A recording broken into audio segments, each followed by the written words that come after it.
দুপুর গড়িয়ে এখন প্রায় বিকেল, সবেমাত্র সংসারের কাজগুলো সামলে উঠতে না উঠতেই একটুখানি গেছিলাম জিরোতে।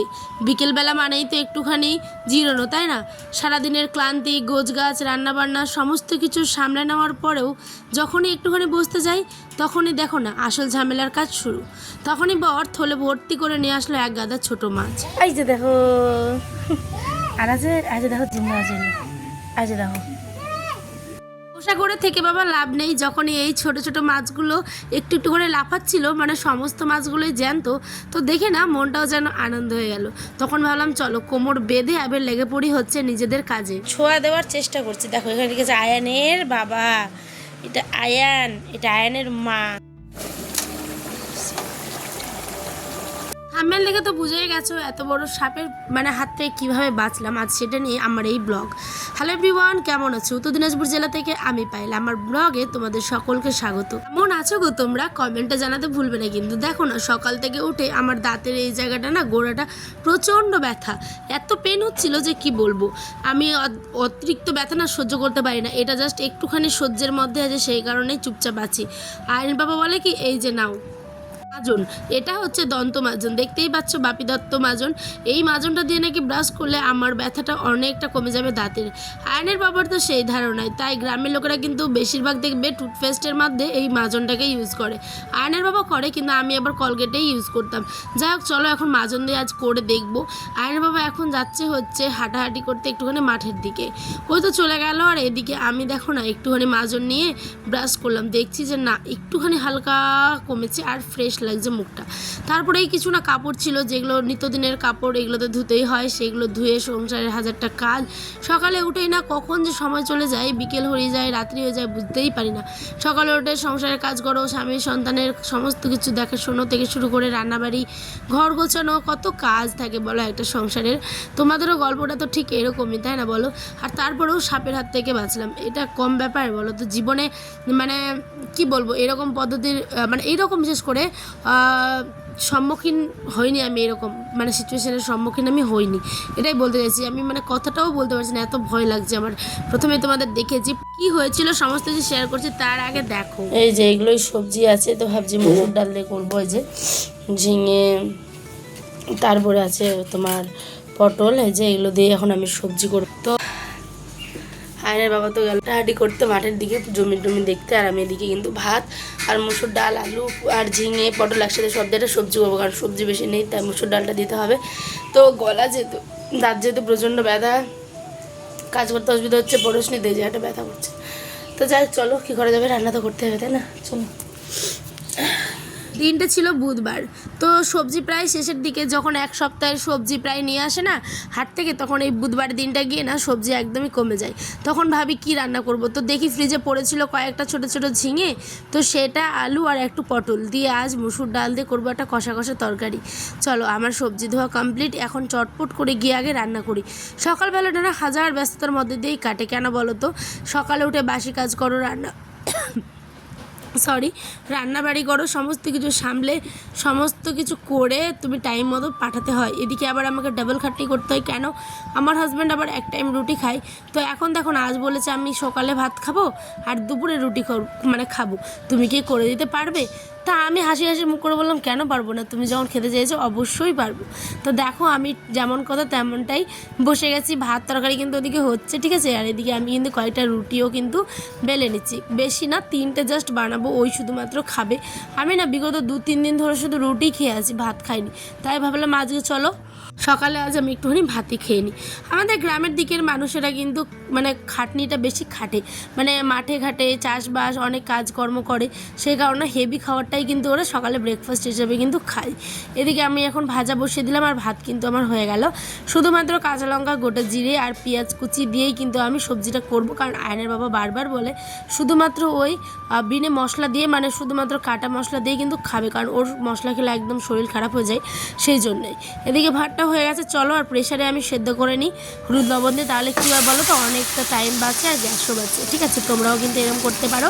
হাতে যদি সময় কম থাকে, চটপট রান্না করতে চাও, তাহলে কিন্তু অবশ্যই প্রেশারে 1-2 সিটি নিয়ে নেবে, তারপরে মশলা দিয়ে ভালো করে এইভাবে কষা কষা করে নেবে। তো চলো আমার এখানে কিন্তু সবজি কমপ্লিট, আর এদিকে কিন্তু আমি ফুলকো মানে রুটিগুলো আমি কিন্তু মানে ভেজে নিলাম, ঠিক আছে। এখানে আয়ানের বাবা খেতে বসে গেছে, এখন বাজে 8:30। দেখো আমি আয়ানকেও খাওয়াবো, অনেকটা বেলা হয়ে গেছে। 8:30 মানে আমাদের গ্রামের মানুষের কাছে অনেকটা বেলা। এতক্ষণে অনেকে কিন্তু নিজের কাজে চলেও গেছে।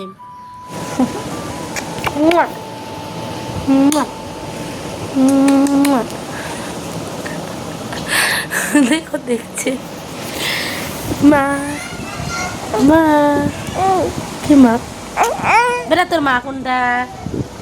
এই যে এটা দেখা দিই, এটা সোনাটা মা। ওটা ওটা ঘুম থেকে ওটা খাবে না, বাবা খাচ্ছে।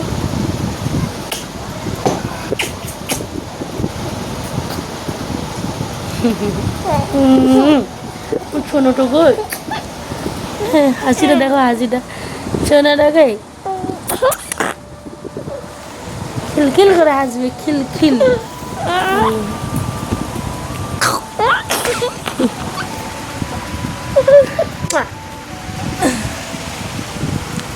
ঘুম থেকে উঠেই ছেলের সাথে একটুখানি খুনসুটি তো করতেই হবে, আর ওর সাথে খুনসুটি করার পর ওকে ব্রাশ করিয়ে দিয়েছি। আর এখন দেখো আমি রুটিটা খেয়ে নিচ্ছি, 4টের মতো বানিয়েছিলাম, 3টে ওর পাপা, একটা আমি। আর এদিকে বাবা ছেলে মিলে দেখো মজা করছে। হ্যাঁ ঠিকই।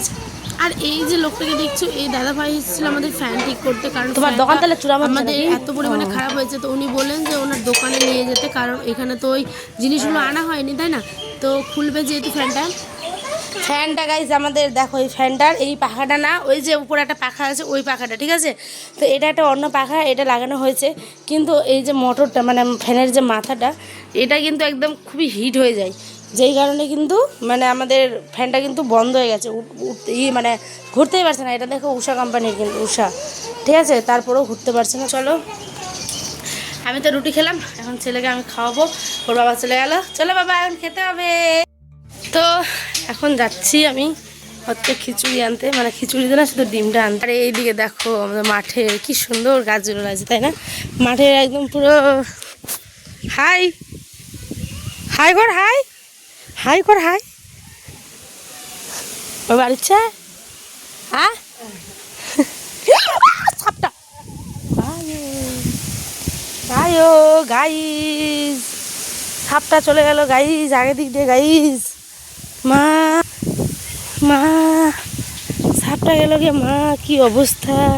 আমি না ওই ছেলেটার সাথে কথা বলছিলাম, ওই সম্পর্কে আমার দেওর হবে, তো ওর সাথে আমি কথা বলছিলাম, বলতে বলতে আর নিজ দিয়ে সাপটা গেছে। বাবা জীবনটা বেঁচে গেল আমার। মায়ের আমার এগুলো দেখে খুব ভয় লাগে। যাই হোক জানতে যাচ্ছি এখন, এই যে আলের মধ্যে দিয়ে হাঁটছি, হেঁটে হেঁটে যাচ্ছি। এদিকে দেখো ধান গাছ চারিদিকে, এগুলো ঘন হয়ে গেছে, এগুলো এই লাগালো বুঝি 2 রকমের ধান গাছ। দেখো ক্ষেত জিনিসটাই এত সুন্দর যে কি বলবো, মানে দিকে আসলে মনটা আমি ভুল রাস্তাতে চলে যাচ্ছি, আমি ওদিকে কেন আছি, এটা রাস্তা দিতে যেতে হবে। দেখো আমি ভুল রাস্তায় চলে যাচ্ছি কথা বলতে বলতে, কি জ্বালা। সাপ দেখে তো আমার মাথায় হাত, গাই সত্যি কথা বলছি, এত পরিমাণে ভয়ঙ্কর, মানে পাতলা দেখে মনে হচ্ছে অন ক্যামেরা পাতলা, কিন্তু সাপটা না অনেকটা মোটা ছিল। আর এদিকে আমি কিন্তু সেন্টারে আইসিডি সেন্টারে যেহেতু আয়ন ডিম পাই সেখানে যাচ্ছিলাম, আর ওই যে দেওয়ারটাকে দেখেছিলে, ওই কিন্তু একটুখানি কথা বলতে পারে না, তো ওর সাথে আমি আর কি করে মজা করি, ঠিক আছে, ওরমভাবে কথা বলছিলাম, আর পায়ের একদম পাশ দিয়ে সাপটা চলে গেল। মানে ভাবতে পারছো কি অবস্থা। আমি তো ভয় মানে এতটা আতঙ্কিত হয়ে গেছি, আমি রাস্তা কোনটাতে যাব, মানে কোনটা আল হবে, ঠিক আছে, ওই আলটাই ভুলে গেছি যে কোনটা দিয়ে সেন্টারে যাবো, মানে এমন অবস্থা হয়েছিল আমার। তোমরা কল্পনাও করতে পারো না, মানে 1 আঙুলের জন্য বেঁচে গেছে, ঠিক আছে, 1 আঙুলের জন্য, 1 আঙুল মানে ওর মাথাটাতে বা কোথাও চাপা পড়লেই কিন্তু ও একদম ছবল দিত। আমি জানি না ওটা কোন সাপ, বাপরে বাপ, অনেক ভয় লাগে আমার এগুলো। সমস্ত যে ড্রয়িংয়ের যত পড়ার বই সব নিয়ে বসেছিলাম, আর এইখানে ছেলে কি করেছে দেখো, বই তো এত কিছু আঁকতে পারে না, আমি ওকে মানে জাস্ট ওর মতো করে এঁকে দিয়েছি, খুব প্রপার ভালোভাবে না, কিন্তু দেখো কালারগুলো ওই করেছে, এই যে চুলের কালার করেছে বাবু আমার, দেখো চুলের কালার করেছে, এঁকে বেঁকো চোখ দিয়েছে, হাত পাগুলো, এগুলো সব আমি এঁকেছি, ঠিক আছে। ওকে মানে আমি একটু একটু করে সমস্ত কিছু ছোঁয়া দেওয়ার চেষ্টা করছি। দেখো এখানে লিখেছে আয়ানের বাবা, এটা আয়ান, এটা আয়ানের মা। আমাকে যে এঁকেছে দেখো, পিছনে মনে হচ্ছে একটা লেজ দিয়ে দিয়েছে এটা।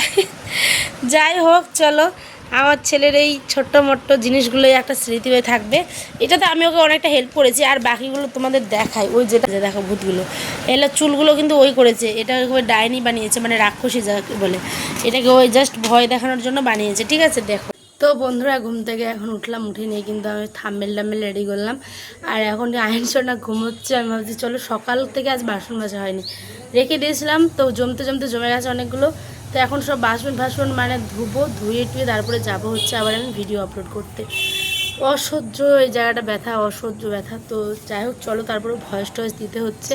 তারপরে কিন্তু দুপুরবেলা মানে সেন্টার থেকে এসে আমি ওটা খাইয়ে দিয়েছিলাম আয়নকে, ডিম সেদ্ধ। আর তারপরে কিন্তু অনেকক্ষণ লাইভ করেছি, 2 ঘন্টার মতো রিলস শ্যুট করেছি, বড় ভিডিওগুলো এডিট করলাম, সমস্ত কিছু কাজ সেরে দেখো বিকেলে আবার এসেছি বাসন ধুতে। বলি না, সকালে উঠি কখন যে বিকেল হয়ে যায়, রাত্রি হয়ে যায়, বুঝাই মিলে না। কাজের পর কাজ, এত সংসারের কাজ সামলে, বাচ্চা সামলে, এই যে এডিটগুলো করি, তোমাদের সামনে আমি ভিডিওগুলো পোস্ট করি, তোমাদের জানিও তো কেমন লাগে, অবশ্যই জানাবে প্লিজ। হ্যাঁ, আর এখানে চলো সিঁড়িটা ঝাড় দিয়ে, বিকেলের ওয়েদারটা দেখো কত সুন্দর, হাওয়া দিচ্ছে, ভীষণ হাওয়া দিচ্ছে। তো ভাবলাম চলো ছেলেকে এবার ঘুম থেকে উঠিয়ে দিই। ছেলে কিন্তু এখনও ঘুমোচ্ছে, ওকে ঘুমিয়ে দিয়ে আমি এডিট করি প্রত্যেক দিনই। তারপরে ঘর ঝাড় দিলাম, দেওয়ার পরেই কিন্তু আমি ছেলেকে উঠাচ্ছি। বাবা উঠ রে। ছেলে কিন্তু আরও ঘুমোতে চাইছিলো, যা ওকে বলেছি বাবাটা গাড়ি নিবে, দেখো যেই ছোট গাড়িটা দিয়েছি সেই উঠে গেছে, মানে গাড়ি এত পছন্দ ওর, ঠিক আছে। তো চলো এখন আমি জল নিয়ে আসতে যাচ্ছি, কারণ ঠান্ডা জলটা মোটরে তুললাম। আর ওই দেখো আবার শুয়ে পড়েছে, মানে বলছি না ওর ঘুমটা কিন্তু এখনও আছেই।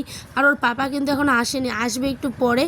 মানে সারাটা দিন কন্টিনিউ কাজ করতে আছে, কন্টিনিউ মোবাইলের কাজ বলো, এডিটিংয়ের কাজ বলো, শ্যুটের কাজ বলো, প্লাস বাড়ির কাজ, কত কাজ।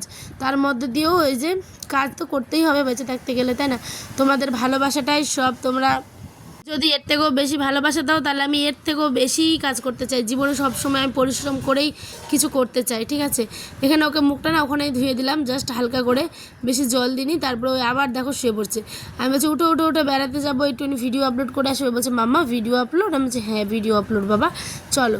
তো দেখো না ওকে, তারপরে আমি একটু পাউডার দিয়ে দিলাম। এই পাউডারটা দিলেও মানে মুখটা খুব খুব একদম মানে ঠান্ডা হয়ে যায়, আর বেশ কিন্তু ফ্রেশ লাগে মুখটা। সেই জন্য দেখো না পাউডার লাগিয়ে আমি একটুখানি চলো চিরুনি করে নিয়ে, হাত মুখ যেহেতু ধুয়ে আসলাম, একটু ক্রিম ট্রিম লাগিয়ে বাইরে যাব।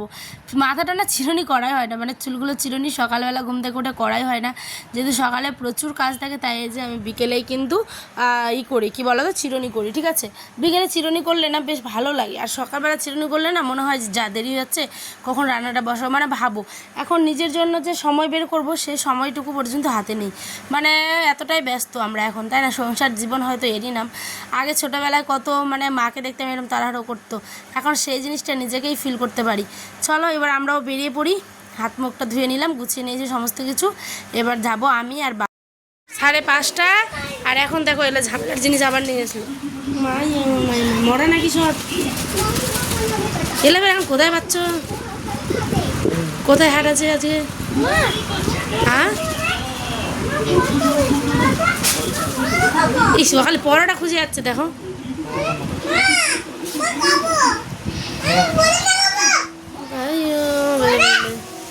এত লাফাচ্ছে।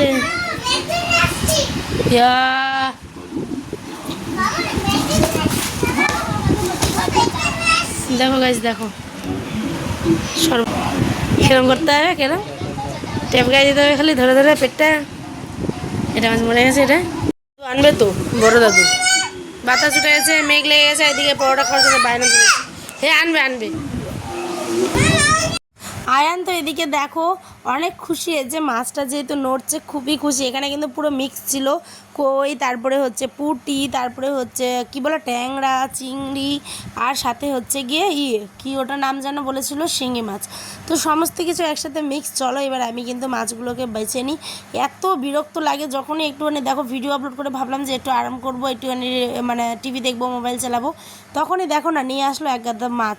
বিরক্ত লাগলেও কিছু করার নেই, যখন মাছগুলো ছটফট করে না তখন মানে কাটতেও মায় লাগে, কিন্তু কি করবে, আমাদের তো মানে খেতেই হবে বাঁচতে গেলে, তাই না। তো চলো আর বেশি দেরি করে লাভ নেই, টুকটাক করে বাঁচতে আধ ঘন্টা লেগে গেছে। এখন সন্ধ্যা হয়ে গেছে, আলু দিয়ে আমার বরের ইচ্ছে হয়েছে, সে খাবে আলু দিয়ে মাছ। ছোটো মাছগুলো না অনেক রকম সেন্ধে রান্না করা যাবে। সেন্ধে মানে সনে আর কি আমার মা যেটা রান্না করতো, একসাথে পেঁয়াজ, একসাথে কাঁচা লঙ্কা, একসাথে সমস্ত গুঁড়ো মশলা, তেল, হলুদ, লবণ দিয়ে, ঠিক আছে, পেঁয়াজ কুচি সমস্ত কিছু দিয়ে আর কি আলুটাকে আলু ভাজার মতো ঝিরিঝিরি করে কাটতো, কেটে হাত দিয়ে মাখিয়ে টাখিয়ে তারপরে চুনো মাছটাকেও দিয়ে দিত, একসাথে সব সিদ্ধ হবে, একসাথে সব ফুটবে। তো আজ না আমি অন্যরকম করলাম, মাছটাকে একটু হালকা, আমি না কাঁচা মাছ খেতেই পারি না, কেমন যেন একটা আষ্টে গন্ধ আছে, সেই কারণে দেখো হালকা করে কিন্তু ভেজে নিলাম। তারপরে এখানে দিয়ে দিলাম হচ্ছে কাঁচা লঙ্কা আর হলুদ, লবণ আর মশলা, পেঁয়াজ রসুনের বাটা দিয়ে আলুটাকে ভালো করে কষে নিলাম, অনেকটা সেদ্ধ করে নিয়েছি। তারপর কিন্তু জল দিলাম, জল দেওয়ার পর সকালের একটুখানি ভাত ছিল, ওই গরম ভাতে কিন্তু সেটাও মিক্স করে দিলাম, কারণ কেনা চাল না নষ্ট করতে মন চায় না, খাবো তো আমরা, তাই একটুখানি দিয়েই দিলাম, চালটা কম দিয়েছি যা আগের ভাতটা দিব সেই কারণে। এদিকে মাছ কিন্তু টকবক করে ফুটছে, চলো এখন দিয়ে দিই এই যে ভাজা মাছগুলো। আর এদিকে আমি বলতে বলতে কিন্তু দেখো ভাতও হয়ে গেছে। চলো, আমাদের খুবই খিদে পেয়েছে, রাত্রি হয়ে গেছে অনেকটা, রায়নের বাবা তো শুকনো মুড়ি খাচ্ছে, এতটা খিদে পেয়েছে। এদিকে ভাত তরকারি কমপ্লিট, আর রায়নের বাবা খেয়ে কিন্তু অনেকটা ভালো বলেছে, ঠিক আছে। তো চলো আজকের মিলিয়ে সব ব্লগ, মানে সব মিলিয়ে আজকের ব্লগটা কেমন লাগলো বন্ধুরা অবশ্যই জানাবে। 8টার মতো বাজে, রায়নের বাবা অনেকক্ষণ আগে এসেছিলো, দেখতেই পেয়েছিলে। যাই হোক চলো, আজকের জন্য শুভরাত্রি, ব্লগটা এখানেই শেষ করছি, দেখাবে আমাদের অন্য আরেকটি নতুন গল্পে। সকলে ভালো থাকবে, সুস্থ থাকবে, আর সাপের থেকে অবশ্যই দূরে থাকবে, খুব ভয় লাগে। আয়না বাবা বলছে ওয়াও হয়েছে, ওয়াও, তোমাদেরকেও বাই করছে, দেখো আয়না টাটা করছে। তো বন্ধুরা আসি, দেখাবে অন্য একটি ব্লগে, চ্যানেলটা সাবস্ক্রাইব করে রেখো, টাটা।